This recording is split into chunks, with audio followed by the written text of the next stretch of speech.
The time is just gone 9:36 a.m. and it's time now to look at Afghanistan.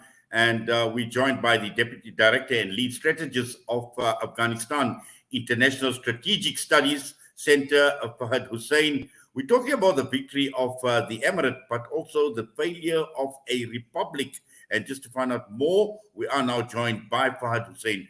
Fahad, assalamu alaikum wa rahmatullahi wa barakatuh, and welcome. Walaikum assalam warahmatullahi wabarakatuh. Thank Yes, you for inviting me. wonderful that you are able to join us this morning. Now, this is an interesting observation when we're talking about the victory of an emirate and the failure of the republic. And it's quite an interesting headline when are talking about Afghanistan and putting Afghanistan into context, particularly now that the Taliban is back in power.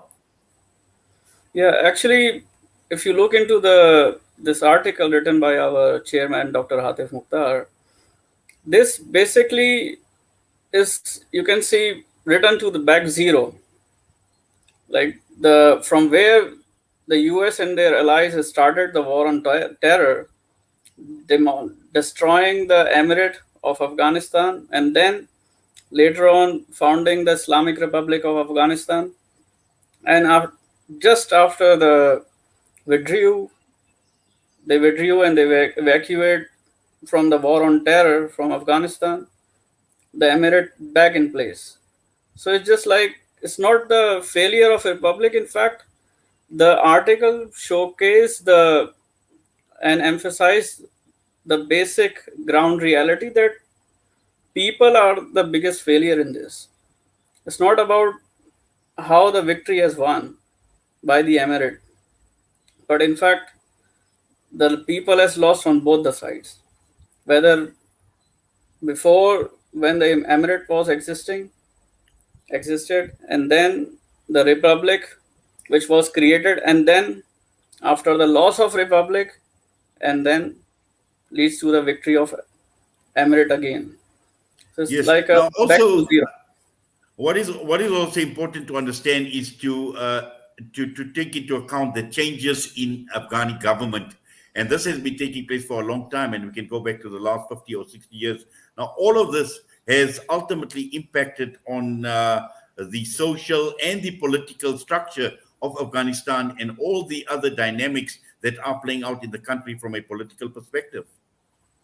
Absolutely. In fact, when you say like the political changes going on, if you look into the article which the chairman wrote, it's like, it's basically based on the 50 years of all this political turmoil which is going on in Afghanistan, right from the monarchy and to the communist regime, and then it leads to the a bit of partial democratic government, and then leading to formation of an emirate, same just founded by the same group Taliban, and then with the intervention of US and the NATO forces, it leads to the creation of republic. And then, so the dynamic basically is not destroyed Afghanistan as a whole, but it has actually created a big chaos of for peace and stability in the entire region. If you look into Indian subcontinent and a part of Middle East, it has become now a breeding ground for like humanitarian crisis as well as terrorism, for which each and every nation is concerned, including the people of Afghanistan. So this has led to a big failure of humanity, in fact. Not even just the republic, but when the republic got failed, even when the emirate got demolished, you can say has completely dismantled, the loss of human lives and the crisis it has driven the world into is unimaginable. You can link 2000, this 9/11 incident, you can link to even other chaotic situation and terror attacks and activities which are just currently going on, has been also conducted in the past. But also, this raises many questions because when we look at the West, and the question would be, is there a sincere intention on the part of the West to make sure that Afghanistan succeeds? because when we're talking, on the one hand we're talking about a republic, on the other hand we're talking about an emirate. And the key issue is, even we've seen it with the previous Taliban government, we see it now with the new Taliban government as well, in terms of the intention. Do they really want to see a successful Afghanistan? See, if as far as the intention is concerned, the intention has already been exposed. Uh, the With the hassle decision of the Biden government when they decided to evacuate without any plan, without any schedule, and when the Trump administration struck the peace deal with Taliban, it was already clear that there is nothing serious plan about for creating a stable Afghanistan. Like if you see into the examples, like the role played by the regional allied countries like Pakistan, Iran, they are all supporting their own mindset. Like, look, you can say the same ideologies. Like Iran were more interested in supporting and safeguarding the interest of Hazaras and the other Shiite minorities which are living in Afghanistan. Pakistan were playing a double game by using the US money for letting them the weapon and other humanitarian aid transit through their territory. And in the same way, they are also using the same money funding the terror organizations and groups and to create chaos in Afghanistan against the elected government in or the foreign appointed, you can say, representatives in Afghanistan, which were working towards formation of democracy.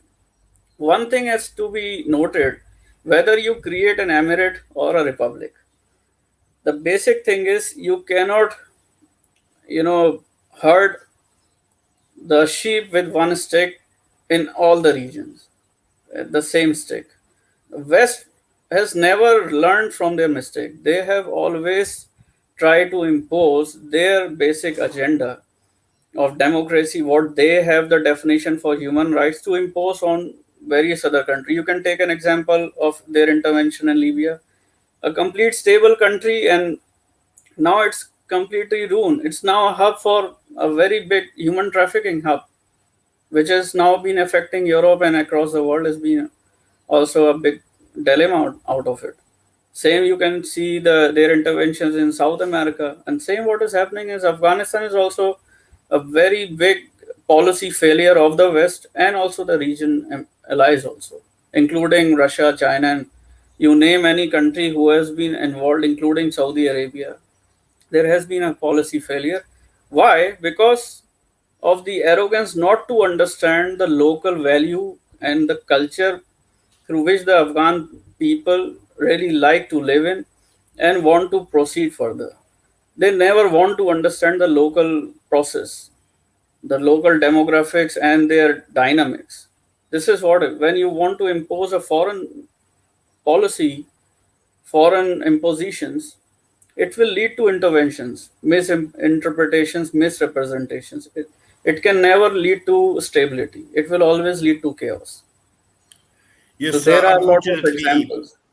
unfortunately, Fahad, time has run out, and there are just so many other issues that obviously we'd like to raise. But I'm sure on the future program, from time to time, we definitely will get these regular updates as the situation unfolds in Afghanistan. But for now, we thank you. We say Jazakallah to you for your time. Assalamu Absolutely. alaikum wa rahmatullahi wa barakatuh. Walaikum salam rahmatullah. Thank you for your time, sir. Thank you.